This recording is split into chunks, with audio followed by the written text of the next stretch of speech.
Hello, everyone. Good afternoon. Thank you all so much for joining us for Left Bank Books welcomes professor and author James Canton, who will discuss his new book, The Oak Papers. Canton will be in conversation today with Left Bank Books co-owner Jarek Steele. Left Bank Books is St. Louis's oldest independent bookstore. We would like to thank all of our supporters, the supporters of James, and everyone for their outpouring of love for our bookstore.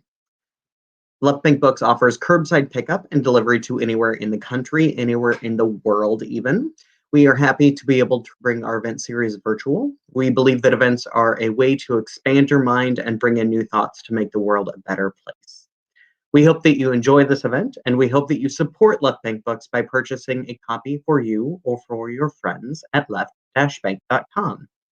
Purchasing a copy of the book from Left Bank Books allows us to keep our bookstore and staff operating. It allows us to keep this event series going. Thank you for your support. We need your support. I'm Shane Mullen. I'm the events coordinator for Left Bank Books. I help produce our hundreds of author events each year with a fantastic team here in St. Louis, including Jarek Steele. We will be taking questions from the audience at the end of the event, so please type your questions as a comment, and you can do that at any point in time through the conversation. Be sure to follow Left Bank Books on Facebook to be notified about all of our fantastic virtual events. We have so many incredible events already lined up for the year and are adding events daily. About today's book, The Oak Papers. Joining the ranks of The Hidden Life of Trees and H's for Hawk, an evocative memoir, an ode to one of the most majestic living things on the earth, the oak tree, probing the mysteries of nature and the healing role it plays in our lives. Thrown into turmoil by the end of his long-term relationship, Professor James Canton spent 2 years meditating beneath the welcoming shelter of the 800-year-old honeywood oak tree in North Essex, England. While considering the direction of his own life, he began to contemplate the existence of this colossus tree. Standing in England for centuries, the oak would have been a sapling when the Magna Carta was signed in 1215. In this beautiful, transportive book, Canton tells the story of this tree in its ecological, spiritual, literary, and historical contexts, using it as a prism to see his own life and human history.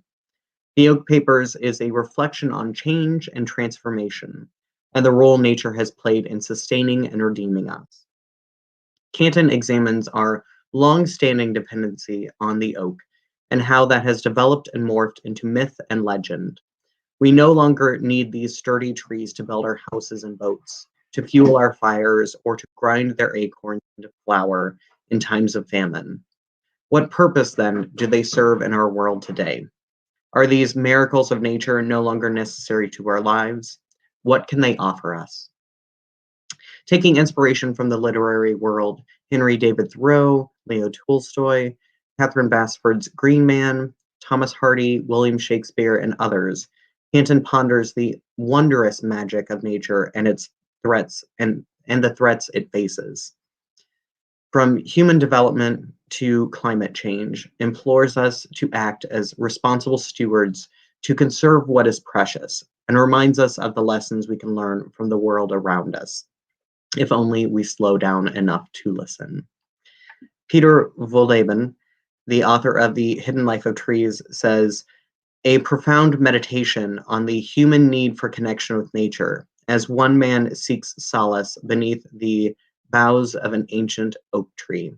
And Sarah Maitland, the author of How to Be Alone, says, "James Canton knows so much, writes so well, and understands so deeply about the true forest magic and the important place these trees have in it, knowledge and joy."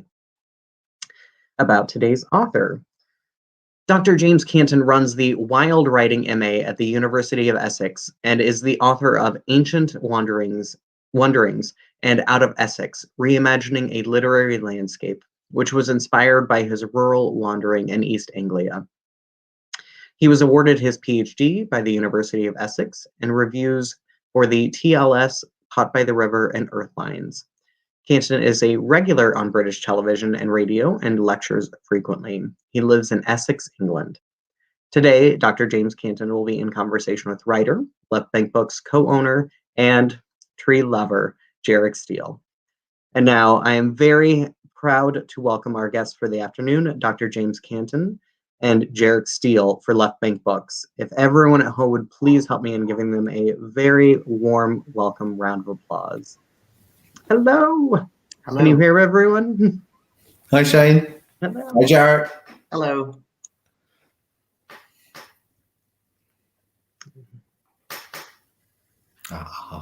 Here we are. Number two. First, I want to say that I loved reading this book. It's a profound meditation on nature and our connection with it, but it's also a real meditation on grief. And I love how you put the grief sort of to the side, a little bit off stage here, sort of removed, just as you were sort of removed from it while being around the Oaks. And I thought it was just a really outstanding effort there. It was just wonderful. Thanks, Shane. Yeah. And I'm excited to talk to you about this book. Shane alluded to this a little bit because 5 years ago, just as you were doing this, I had a somewhat similar experience. I was going through a really bad emotional time and had this profound revelation. And mine wasn't with an oak tree; it was with a cypress tree. And it was really what you wrote here spoke to that experience. It was so similar that I really wanted to talk to you about it. You wrote about visiting the Honeywood Oak over the course of a couple of years, but there had to be a first time, right? Tell me about the first time and why did you go? Why did you think to go there in the first place? Okay, yeah. Well, thanks, Jarek. Yeah, I think your comment about forming a relationship. We don't have the language to use correctly, but forming a kind of connection with a tree. I think it's a very human thing. First of all, for myself, my connection with this tree it's got a name. It's called the Honeywood Oak, and it's an 800-year-old oak tree, and it's still growing. A few miles down the road there. The reason that I went to the oak tree initially, in some ways, was a very kind of normal sense in that I just thought, it'd be nice to go and see that oak tree. I'd seen it once before, many years before. And in fact, the oak tree is on a small, what we call an English estate. So, a small estate like you'd see on, Downton Abbey or Brideshead Revisited type thing, but not quite as wealthy. But it's this beautiful landscape. And it was literally about a mile from the secondary school where I was teaching at that time, a middle school. So I just thought one day, you know what, I could really do with going and seeing that oak tree. And I was also, by then I'd started teaching this master's course at the University of Essex called the Masters in Wild Writing. And even though my background was very much kind of literary perspectives and culturally, I was, part of the MA Wild Writing is a kind of a deeper kind of ecological, environmental, biological understanding of ecosystems of the natural world. So there was a sense in which I was kind of doing a bit of playing catch up. I started a geology degree. I've got a certain sort of scientific background as well. But I thought, you know what, if I went to that oak tree and started to get to know the ecosystem of that oak tree, that would be good for me. Like that would be good for my kind of, what I'm teaching and everything like that. So that was kind of all the rationale. I think there was, you hint towards the some of the underlying aspects that I kind of sort of underpin this book really, and the whole project as such. I was going through a breakup of a long-term relationship, and there was a sense in which I was, I don't know, I couldn't say I was recognizing it at the time, but I was kind of seeking peace. I was, in a kind of, I wouldn't say that my life was in a kind of chaotic turmoil at that point, but I was definitely looking for places of peace and calm. And anyway, so I'd kind of thought about it. It wasn't just random. I didn't literally just turn up at this oak tree. I mean, you can do, if anyone's in England, just go to the Marks Hall estate in North Essex and go and visit the Honeywood Oak. But I got in touch with a guy who works on the estate and or used to work on the estate, and he had a brilliant title because he's called Curator of Trees, and he was kind of head gardener. And I got in touch with this guy called Jonathan Jukes, and I just literally rang him up and said, "Hi, I teach this MA Wild Writing. I also teach down the road at the secondary school. Would you mind if I kind of came in and met you and, you know, chatted with you about this idea I've got?" So that's kind of how it came about. And so literally the first time that I properly met the tree as such was on this pretty glorious summer's afternoon after having taught. And I just went and met this guy who I'd never met before, Jonathan Jukes, beneath the boughs of this 800-year-old oak tree, which has a diameter of 28 feet. I mean, it is a big tree. It is a beautiful tree. And we just kind of stood there, and I sort of said, "Yeah, look, Jonathan, this is my plan, that I'd like to come here kind of day and night and, you know, all different weathers, and get to know the ecosystem, and, you know, like maybe just come here at nighttime and stuff, and, you know, maybe climb into the tree." And I started getting all enthusiastic, and, and I kind of thought, this guy's, you know, gonna just think, yeah, who have I got here? You know, kind of call security. But he wasn't. Like, Jonathan was great. He loves his trees. He knows them really well, and he kind of got what I was trying to do, I think. I don't know, but he just said, he was like, he doesn't speak very often, sort of thing. He's one of these sort of quiet country figures, and he just said, "Yeah, sure, that'd be fine." So yeah, he kind of gave me a pass whereby I could just sneak in right by this sort of back way in, literally through, it was absolutely idyllic, through this tiny little gate, and then I'd be on my own in this beautiful estate. So yeah, it was amazing. First experience, it has to be said. Yeah. So when you were having those first experiences, you said that anybody can come and sort of see it. Is it crowded, or are you sort of alone there most of the time? Yeah, it's not like a busy parkland. Mm-hmm. It's not. But there are members of the public in there at any time, sort of wandering around. They have different sort of areas. So they have more kind of woodland areas. It's sort of, yeah, I guess it's not exactly like one of your vast kind of areas like the, you know, in the States, but for us it's a fairly kind of controlled landscape. Right. But yeah, the great thing that I was able to get from Jonathan was this capacity to go there when I knew there would be no one else there. You know, there might be the odd gardener, but there weren't exactly as you're kind of intimating. There weren't lots of people around, so I had this what immediately became a very intimate sense of being with this tree, and it was something I hadn't really anticipated when I'd started up the project, but I think within about, well, I think probably the first time I went there at dusk. And I knew that there was, you know, it was now shut to the public. Jonathan would have gone to his house. Suddenly I'm just there on my own, and then sort of sat there for the next few hours into nighttime, etc. You know, and things like, you know, that dusk chorus happening, and then the owls opening up, and then the deer calling, and you could hear foxes, you know, and I mean, I had my, you know, phone, but apart from that, it was pretty much pitch black after a while. And this kind of suddenly this intensity to the experience. Yeah, it was a factor. It was definitely a factor. That sounds really incredible. Yeah. Well, first of all, I'll ask about the writing of the book, and then we'll kind of get back to the experience. Cool. You had this project that you had sort of had in mind, but then this was a sort of a surprise. The relationship that you built sort of with the oak was a surprise. Were you writing this book the whole time, In other words, did you experience the tree and then write, or were you writing about the tree in order to experience it? What was your process here? Yeah, it's a very good question. This book is very, very different than the book I had initially intended, Yes. or thought that I might be writing.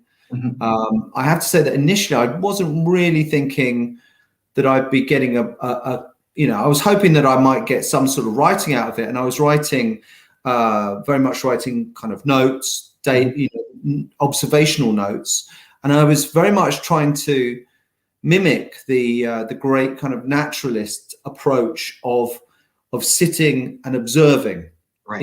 And I think this is it's very much the practice that we try and teach within the MA Wild writing. If you go back to any of the great naturalists, Thoreau, or John Muir, or someone like that, they're very much keen. Gilbert White over here in Britain in 18th century, really important figures. It's about sitting and observing, and in our modern world, that's becoming increasingly harder to do. Absolutely. So, sorry, to go to your question, I wasn't really intending to write a book anything like this. It certainly wasn't intending to have anything of me in the narrative, and certainly initially, I was much more happy that the book was going to be writing about things like forest stiletto flies that only live within the heart rot, the kind of the rotting center of the ancient oak, and I wanted to kind of tell their stories. Now I realized pretty soon on that was going to be pretty difficult to do. I just didn't feel I had any kind of capacity. But also what happened really early on in that first meeting with Jonathan at this oak tree is he gave me, I didn't realize at the time, but he gave me this background for another narrative that then evolved into a kind of core of this story in some ways, which was that up until 60 years or so before, there'd been around 300 ancient oak trees of around the same age on that site, and that they had been cut down in the late 1950s for cash, just because the estate was on its knees, and the estate house, your kind of Downton Abbey type house had been pulled down after the Second World War. Has happened a lot over Britain, a lot over England in particular. But for me, suddenly there was this, what you mean? There would have been 300 trees of looking like this, Yeah. And Jonathan was, yeah. And I had never heard this story, and I kind of lived in the area, and I had never, heard this incredible. And suddenly you had this kind of ecological narrative that was emerging. And as I say, at the time, I just was kind of like, my God, that's really sad. That's what a terrible story. And then over the next weeks and months, this story kind of just wouldn't go away. It wouldn't leave me. And so all my little notebooks about stiletto flies, or, barn owls, and, this and that, it just felt very dry. It felt very dry. So it had to change. I've noticed whenever I go to visit trees, if I go with an agenda, sort of like what you were saying, where you have the notebooks full of, if I have any agenda at all, nothing happens. And if I don't, if I just have sort of if I'm observing, like you were saying, magic happens then, and then it's only then that it happens. So it's really interesting. That is so true. It's a very good point. It is a very good point. Yeah. Do you want to read a little bit from your book, and just to kind of give a flavor of? Yeah, sure. I mean, I think that's a good way in. I mean, as you very sensibly directed it, to start out from a kind of concept, if you like, that's at best going to be a kind of naturalist's diary, or sort of a very amateur naturalist. And then there was this narrative that evolved about this kind of these lost trees, this lost woodland.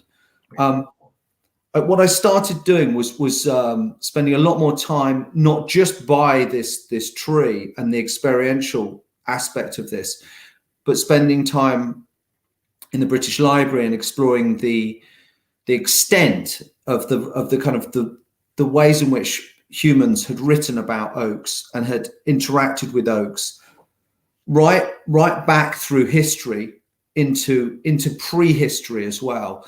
And this was something that I started to kind of connect with and start to. It started to become very important to get any kind of background to do with the ways in which humans and oak trees have existed across the globe, you know, wherever oaks grow. So I think that was kind of very much, once I started doing that, I realized how much this book needed to be a much wider narrative of oaks and us, if you like. So anyway, this is kind of from the beginnings. It's literally from about page 3, I think, and it starts to kind of get towards the kind of crux of what the book's about, really. Okay. Wherever oak trees grow around the globe, people have developed a connection to them. Throughout human history, particular oaks have been favored for their setting, for their age and size. Ancient oaks have always been special. People collect beneath their boughs. They may gather there as a place of significance within the landscape, or merely as somewhere to shelter. Whereas we humans are creatures of movement, oaks are static beings. They do not shift. They are born and they die on the same patch of earth. It is that sure-footedness that is so appealing. Ancient oaks hold a powerful sense of longevity, the sense of security, the sense of attachment to a place across time enchants us. We are drawn to old oaks. You can stand beneath a grand oak and know that your more distant ancestors did so too. Oaks hold on to the memories of earlier generations. By touching the skin of the oak, it is possible to feel some tentative trace of those that have gone before. Human beings and oaks have lived beside one another as neighbours since the earliest times, and we continue to do so. We no longer need the bodies of oak trees to build our homes or to fuel our fires, and we no longer need acorns to sustain us through hard years and meagre harvests. Yet on some level, we still lean on oak trees in ways we do not fully understand. We need them.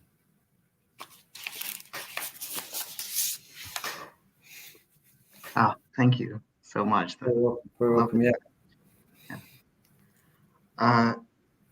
Jumping off of that a little bit, you were talking about how the connection, the physical connection, touching it and knowing that your ancestors have done so too.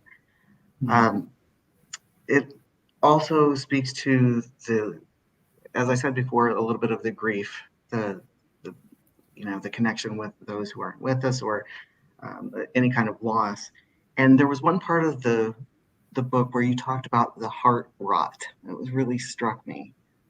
This concept for the actual need for the oak to rot inside to make it stronger and stable and have that ecosystem like you were talking about. It's necessary for it to do it, and that's also another metaphor for the grief. If you feel the grief, it actually then let it damage you. Parts of yourself die, but you're stronger and more stable. Did you feel that sort of loss feeling, and then letting the oak make it stronger, or make you stronger because of it? Yeah, it's really nice. It's a nice point to pick up on, Jarek. It's an interesting one. That idea, that kind of potential analogy, if you like, of this heart rot. It feels quite brutal, doesn't it? That idea that if you're grieving, that sense that if you somehow kind of remove your core, you will survive better. I guess it's that kind of Nietzsche thing of, if it doesn't destroy you, it makes you stronger, kind of, sort of. I think there's a sense, there's a sense in which the oak tree operates as a very useful model in some ways when you're, perhaps feeling unstable, because the oak tree, as I kind of hint towards in that quote, is such a solid statement of longevity, of getting on, of continual living, if you like. And it's about living on one space. So it's not about running away. It's not about going somewhere else. It's not about like seeking out something else. It's about staying there and dealing with it and moving on. And that's not to say that that's the best way of dealing with emotional situations in some ways. But there's a sense in which dealing with stuff is about recognizing what you need to recognize and kind of working your way through things and being supported while you do it. It's interesting as well that I think trees operate that you kind of was hinting towards in a kind of, there's a physicality that I started to recognize with the honeywood oak, because we're kind of drawn. If you like, you take kids are great because they'll do exactly what they want to do, whereas as adults we're slightly like, oh, I'm not sure if I'm meant to. You go to an old tree, the kids will be straight up there, they'll be touching it, they'll be giving it a big hug, they'll be rubbing the bark, pulling bits off it, and we might be a bit, I'm not sure if that's going to look all right. It's such a powerful thing. The skin on the skin of the ancient tree. I started realizing the impact of that, and unfortunately we're slightly shifting as our human capacity on that, like treehugger.com, for example, is like a fantastic big organization now. A few years ago, you called someone a tree hugger, it was like kind of it was an affront. You hippie, you tree hugger, now it's like everyone's like, no, it's great, and on that level, one of the things that I learned very much during this process of kind of emotional, destabilizing and restabilizing or something along that, was the powerful effect, the genuinely powerful effect of stepping into an oak tree. I not the honeywood oak. I did go into that a couple of times, but I realized just closer to my home, there was a tree that I could just climb into, another oak that I call the stag-headed oak on Two Oak Hill. And I would just go and sit in it, and not kind of like right at the top, but just tuck myself down sort of 12, 15 foot up, something like that. That felt a really powerful emotional effect on me. It felt genuinely so stabilizing in that sense that you're kind of getting across. So yeah, I think you're absolutely right. I think on one level, oaks have operated as this kind of analogous beings that we can kind of connect with. But there's also, there's a truth that, that I learned from going back to the great naturalists like, Gary Snyder, for example, who I was reading, who talked about recognizing the individual oak within each oak tree. So recognizing that every oak is a separate living being and that each one is an individual. They look different. I mean, you kind of like, oh yeah, they do. But as soon as you start doing that, you start seeing that sense of having a relationship with a tree. Actually, I mean, the language isn't great, but there's a sense in which every tree is an individual, and every human is an individual. It's a nice connection. Yeah, lovely.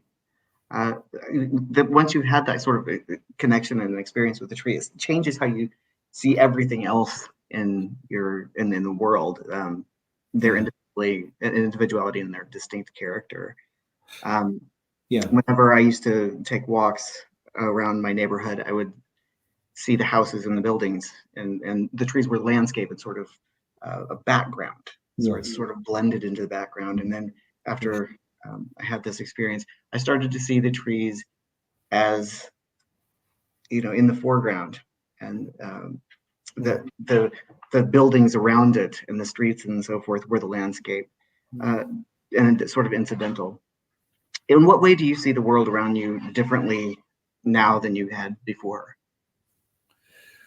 Well, I think as you've been kind of hinting towards, Jarek, genuinely, I think what you're saying is a really important point, and it is about kind of the foregrounding of aspects such as, you know, that trees are living things, that they're not static constructed things like the buildings that they are placed around. You know, I think that kind of thing is really important. That is the kind of thing that I think I've kind of recognized, if you like, through writing this book, through the project of this book.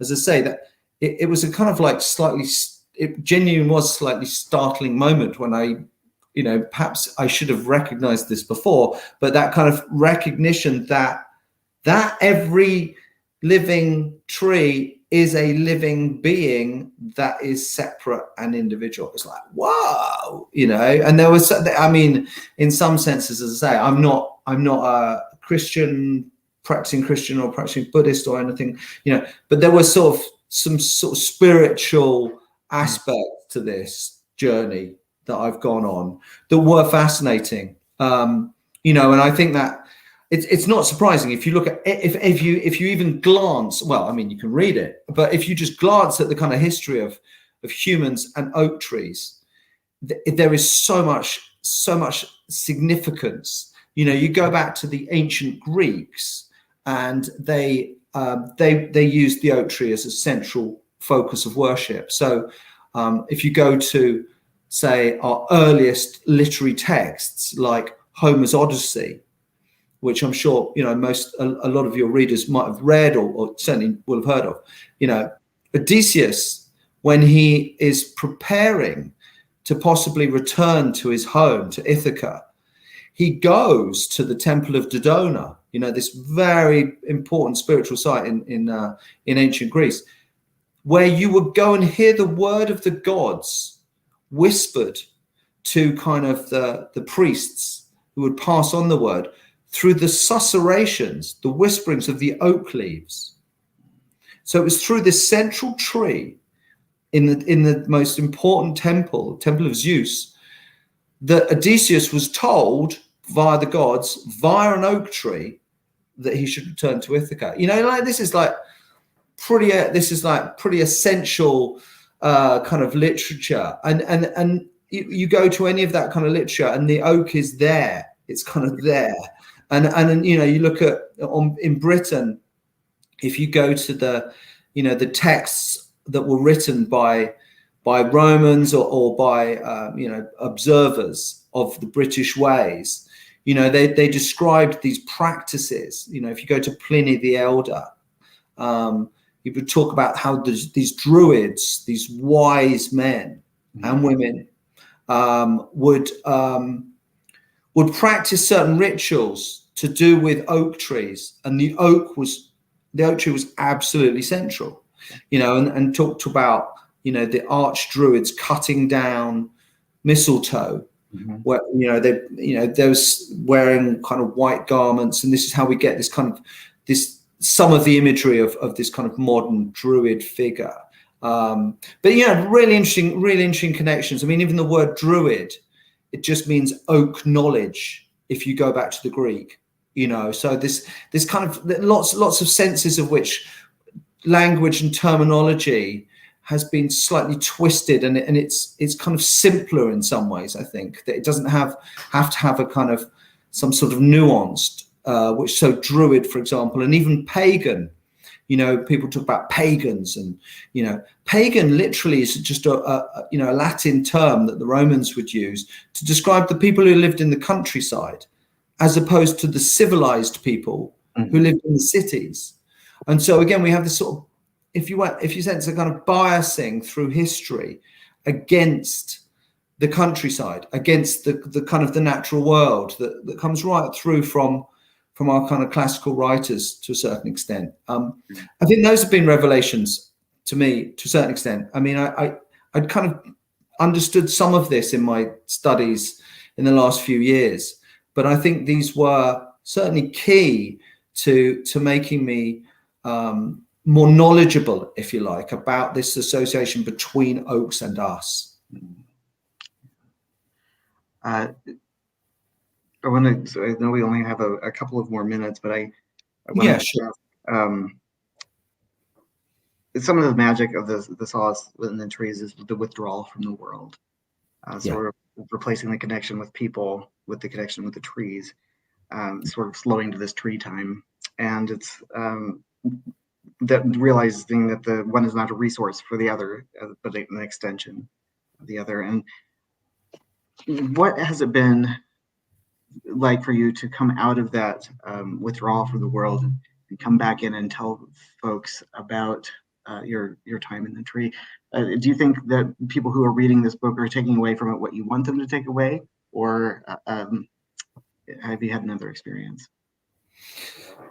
Yeah, it's good. It's a good question, Jarek. I think one of the things that I've noticed over the last few years, as I've kind of almost as I've sort of stepped out of this project, to the sense of, when you kind of finish the final version, and it was the final version, there are other versions of this book.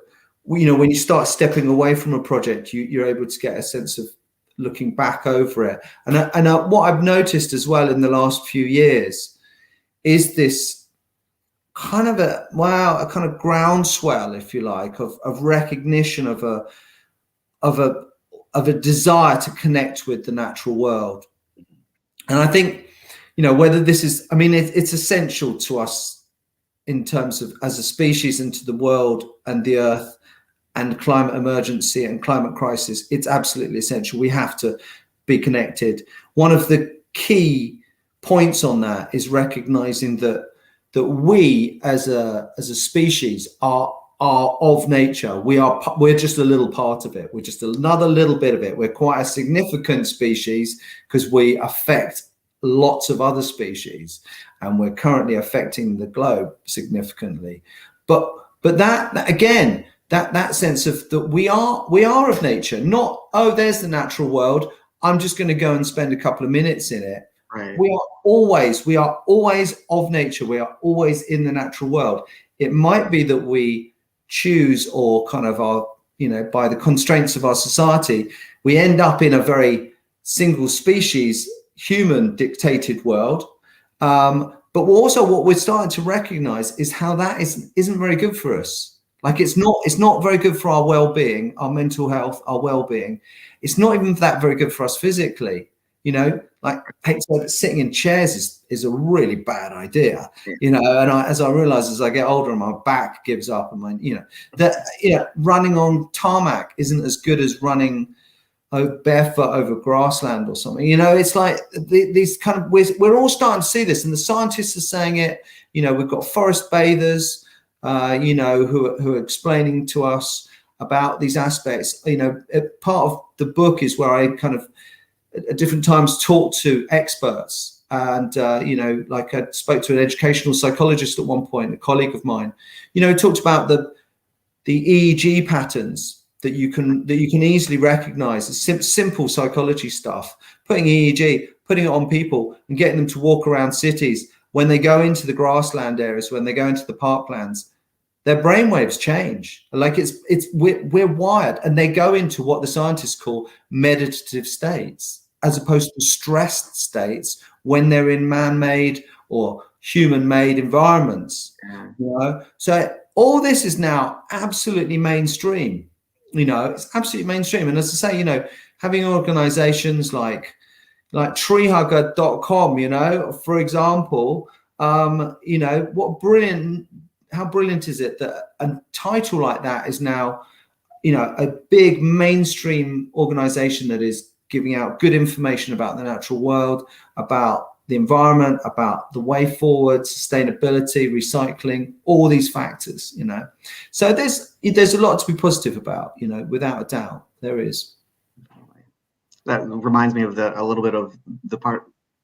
There was a part in the book where one of the people you were talking to said that straight lines cause more stress, and that is some of the reason why being around trees or nature with variable shapes is less stressful for us, because we're not really supposed to be in a place with a straight line and hard angles. And That's right. It's absolutely true. Yeah. That was Mike Rogerson telling me about that. Famous studies of that. That you just check people's brain waves, stick them in spaces. I mean, you look around wherever you are. If it's human constructed landscape, it's loads of straight lines. As soon as you step beyond that into the woodlands or wherever, it might look like, you might think, well, the trees are pretty straight. Horizon's pretty straight. But hey, look, honestly, compare it. It's not right. Yeah. Oh, hi, Shane. Hi. I'm back. I was here the whole time. I am so happy for this conversation. I know that the audience is really loving it as well. Nenora says oaks. Yes, my flock of these old growth white oaks on a city lot is sadly diminished from 7 to 4. I commented that it was fascinating. This conversation was absolutely fascinating. I want to start off the conversation. We do have a couple of audience questions, but if you have a question, audience, feel free to type that up now. We can talk about a wide variety of tree-related things. And I will mention for the tree-loving folk, tomorrow we have quite a different take on trees. Tomorrow I will be in conversation with Veronique Pajot for her novel In the Company of Men, which does have trees as a main narrator. And for tree lovers, I think that you will really appreciate the beauty of that book. But my question for you, I want to go back to the spiritual kind of topic that we were talking about. Mm-hmm. And at one point, it did seem like trees were so integral to us as humans and that they were a part of the spirituality of humans.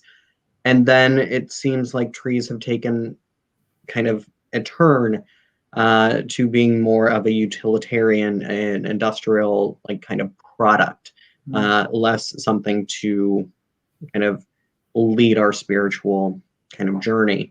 And I'm wondering, it feels like a lot more people are gravitating back towards that because nature is incredibly important and nature does help guide people so much. So I'm wondering if you feel like we can actually go back to that place where trees are more integral to our spiritual selves. Yeah, it's really good. It's a really good point. Look, I think it's interesting. It's interesting. I've been musing on this for a few years.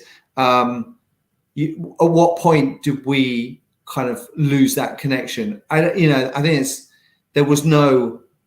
You can talk about time, so you can talk about say in Europe and in the Americas, the industrialization that took place in the 19th century. As people moved into cities, their connection with the natural world, if you like, inevitably was reduced.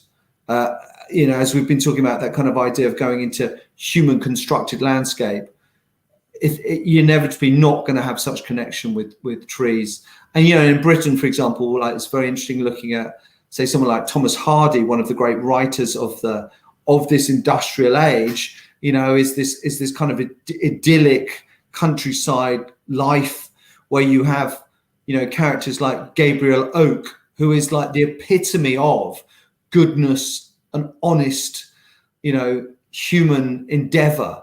You can go. I personally, my current thinking is, it all goes wrong right back in the early Neolithic, which was quite a long time ago. It's about 6,000 years ago in Britain, possibly further in the Americas, with you guys in the States, where we started moving away from a hunter-gatherer lifestyle as humans into settling, taking over land and farming it. That's essentially this distinction. I think as soon as you change that relationship with the land and you get a sense of, if you like, ownership or a sense of possession of land, you start feeling like you have, well, I don't, those trees aren't in the right place. I'm gonna cut them down because you start putting fences around things. It all starts going wrong. And I think, when we, it's interesting. I've been thinking about this a lot. If you think of the kind of sense of Eden that we have, this kind of Edenic vision of a kind of paradise, it is very much of that kind of landscape of the hunter-gatherer, and of us kind of moving through and being far better even connected with the other species that exist there, with the animals that we might hunt but we worship, and that's really interesting. There's something really interesting, and I wonder if because we're at such a stressful, if you like, emotionally tumultuous stage as our own species, we're really kind of like, the next couple of generations is going to be really tough. And I wonder if, because of that, we are starting to recognize a sense of, of an earlier time that was far better. Hey, hopefully we can still do something about it. But for me, that's the kind of core essence of a requirement spiritually, if you like. And I think, look, if what we're already seeing is, within certain populations that still exist on the globe, indigenous populations, there's an amazing knowledge there. There's an amazing way of being with the natural world and associating and connecting with, that we can learn a lot from. And if we move that knowledge to becoming a more mainstream approach, I think we're stepping on the right trail, if you like. Nanora is asking, what human practices are most destructive of trees and ecosystems? Walking, raking, clearing underbrush. Those are a few of the questions. Yeah. Well, I mean, obviously there's a kind of continuum, I guess. I mean, cutting down the Amazon's pretty bad. That's pretty high on my list of that's pretty bad. I mean, anything that you can do, I think, on an individual scale. Often, as individual humans, we think, well, I can't stop that. What do I do? Well, you can sign petitions, but it doesn't feel sometimes like you're being active enough. And I think, simple acts, doing things like planting, your own acorns and seeing them rise. That it can be really empowering. Like I've had a lot of contact with people in the last few months with this book about growing trees, and even in small flats, people sending me photos of their young oak trees, and then they've got them to about this big, and then they're deciding where they can go and plant them.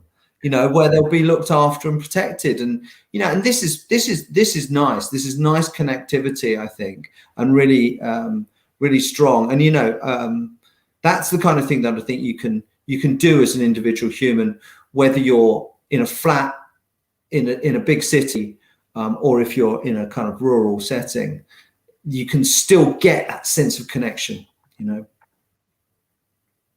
The next question is from Pedro, and I want to actually kind of broaden this for both of you. Cool. So the question, first off, Pedro says, this is amazing. We'll order and can't wait to read. And reminder, the copies are available for sale at left-bank.com for mail anywhere in the country, anywhere in the world even, so we do offer international mailing. But Pedro's question is, may I ask how you found your tree? Did you know it already, or was it by accident?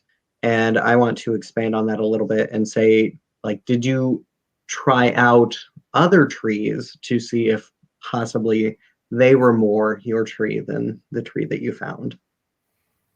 Yeah, that's funny, isn't it? Yeah, it's a really good question, Peter. It's, I mean, it was, as I say, there was a certain sort of serendipity, I think, with the way that, I said, this beautiful estate, the Marks Hall estate, I knew it.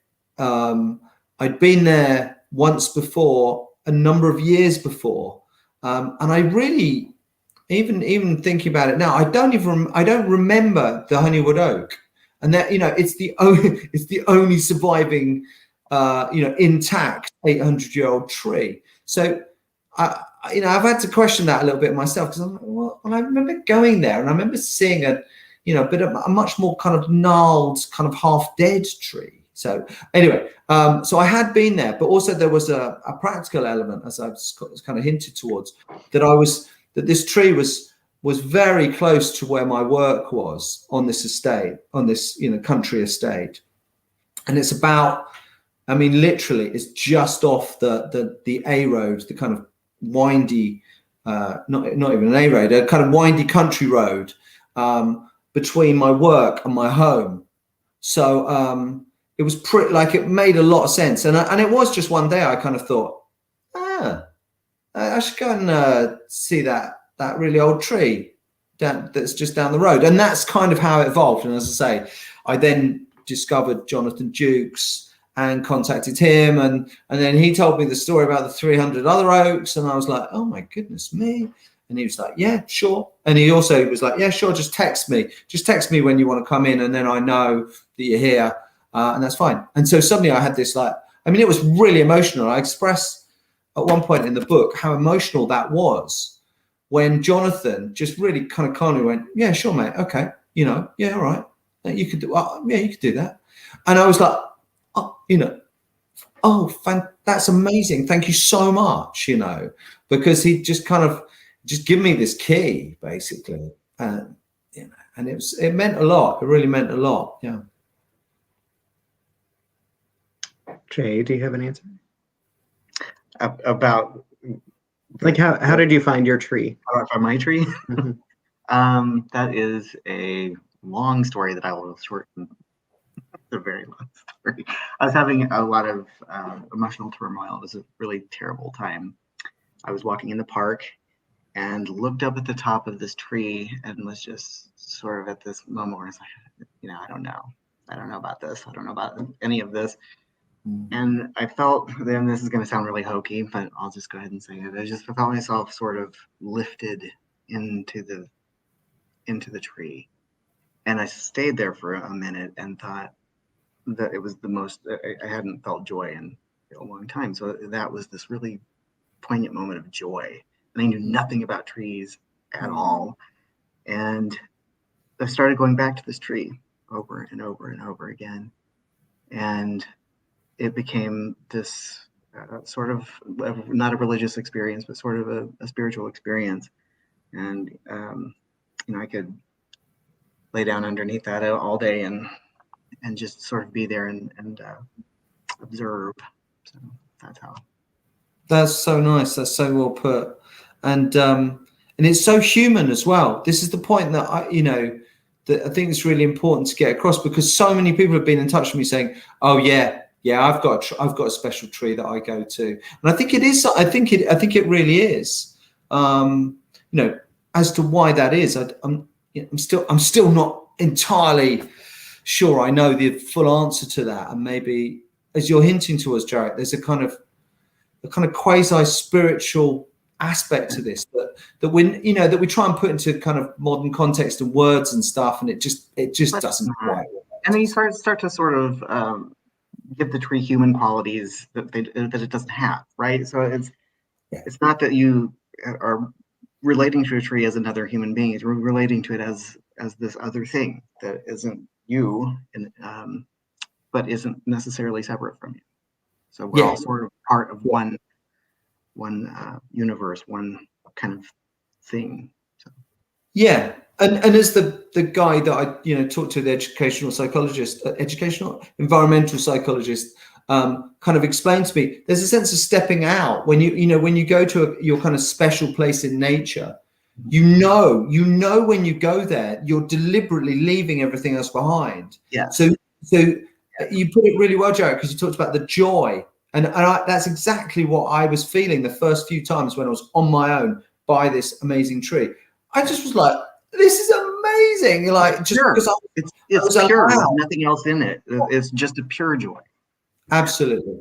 Yeah. Pure joy, just wonder, to be just sat by this tree. It's all I had to do. That's all I've got to do. That's all I've got to do. Sit there with a thermos of coffee and a pair of binoculars, and it's pretty good. That's pretty good. That's a good job. That's a good job, So yeah, you're absolutely right. It's all part of that.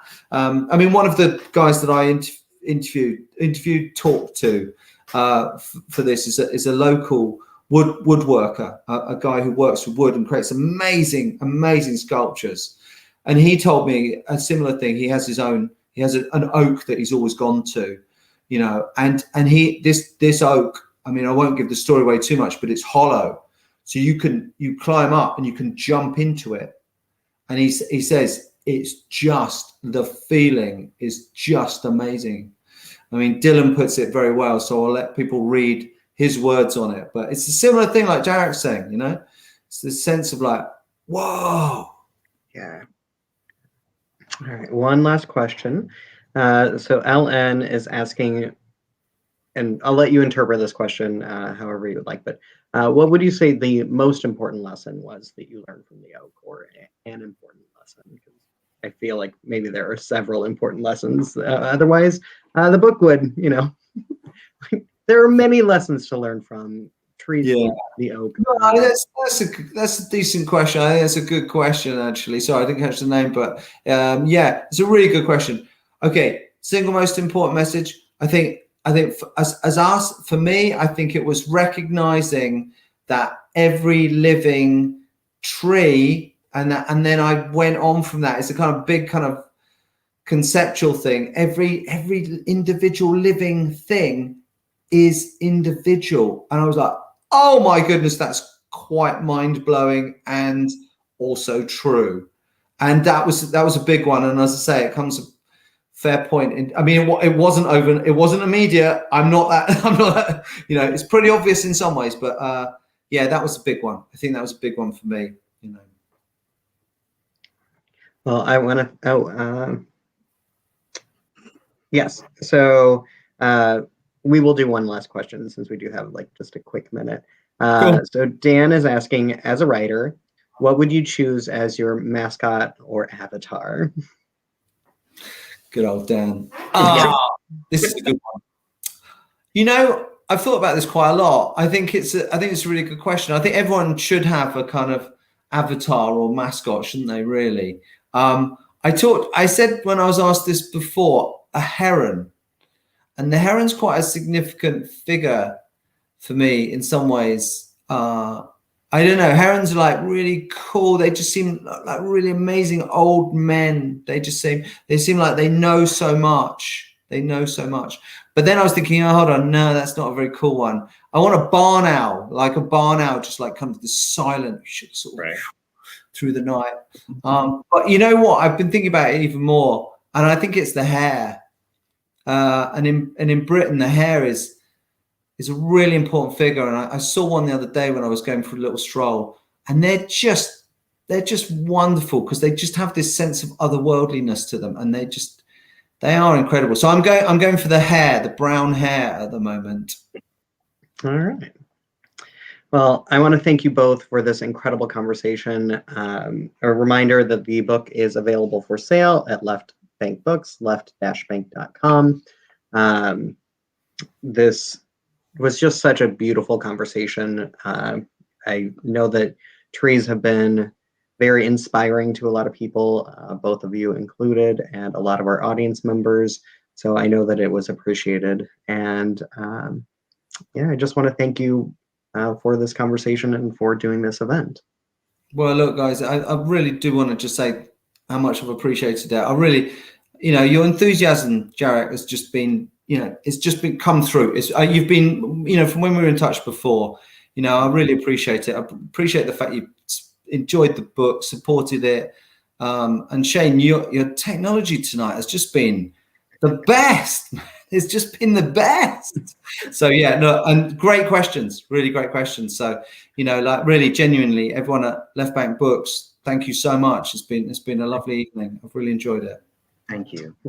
And for the audience watching, we hope to see you again really soon. We have a lot of events that are very much, I believe, to be in your interest area. So hope you have a fantastic rest of your day, evening, wherever you are. And we hope to see you again soon. Have a good day. Cheers, guys.